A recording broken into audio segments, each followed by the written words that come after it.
This is everything we know about the lynching of Deborah Yakubu, the female student in Sokoto who was stoned to death, all because she blasphemed against the Prophet Muhammad. From what is being said, Deborah, who some sources also called Dorcas, was said to be in a WhatsApp group with her classmates in the Shehu Shagari College of Education in Sokoto. The WhatsApp group was originally meant for lecture updates, assignments, and things related to their academics. But soon it was said that the Muslim students in the group turned the group into a religious clique, posting things related to their beliefs, prayers, and scriptures. Apparently, Deborah took offense to how her fellow student had turned their academic group into some religious fest. And because of that, she sent a WhatsApp voice note to the group, cautioning the Muslim students in the group, reminding them that the group was supposed to be for academics and not for religious stuff. Although her tone was a little aggressive and very dismissive, it was said she then talked bad and rudely of the Prophet Muhammad. Holy Ghost fire ba abun da zai faru da mu. Dole ne wasu abubuwan da ya kamata ku tura muna ba wai an yi group din ga don ture abubuwan banza bane fa. An yi don pass you in akwai test in an bada assignment a tura ba wai abubuwan banzan ga za ku tura muna ba manzon Allah din me an buro ba.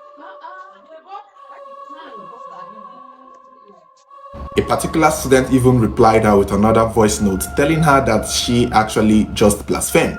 It's unclear if she apologized or it's unclear if she admitted to have done anything wrong. However, it was the voice note she sent to the group that began to circulate amongst Muslim students in the community, as well as in the school too. Just like that, more students got to hear the voice note and more students became agitated. They were irritated and angry and then formed a mob, determined to find her and punish her. Before she was killed, it was said she got threats. Words were already going around that people were looking for her and they were angry at her. Obviously, she knew her life was in danger and most students knew her life was in danger. Some tried to encourage her to run, but she stayed in a hostel and there were people in that hostel who were also angry at her, which made it difficult for those other students who probably wanted to help her escape do it. Some sources claimed that the angry mob came into her hostel and dragged her out before killing her. However, some sources claimed that she was taken to the security post of the school with hopes that the security men would be able to hold her and protect her from the angry mob. Unfortunately for Deborah, the mob was overwhelming. The security men meant to protect her were attacked by the mob and eventually the mob got a hold of her. She was dragged and beaten and then stoned. When it was confirmed that she had passed, she was lit on fire. As her remains burned to ashes, the perpetrators and the entire angry mob were seen jubilating in a video they recorded of themselves. One particular angry youth was seen showing the matchstick he used to set her on fire, proudly telling the whole world that he took part in her killing and was clearly proud of it.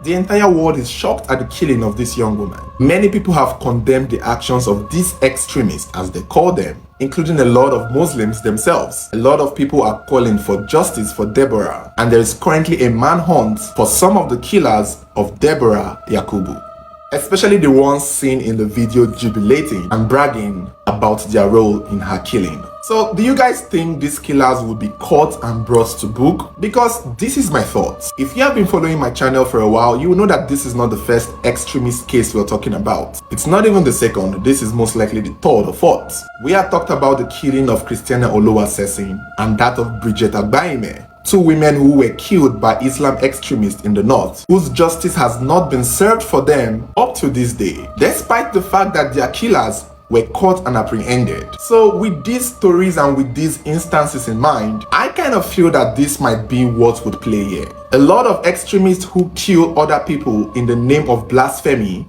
tend not to be punished by the lawmakers or those in charge of punishing murderers. So even if these killers or even if these boys were caught and arrested, there is a likelihood that they would be released and set to go free before justice is even served. Even if they are caught and taken to court, what are the chances that they will be found guilty and sentenced? Well, let's just hope this particular case would be different. Let's just hope that her story changed the narrative And hopefully those who are in charge of serving justice would hold the killers responsible if caught. But let me know what you guys think. Do you think that she would ever get the justice that she deserves? Or would she just join the long line of women who have been killed by Islamist extremists that are yet to get justice? Let me know your thoughts.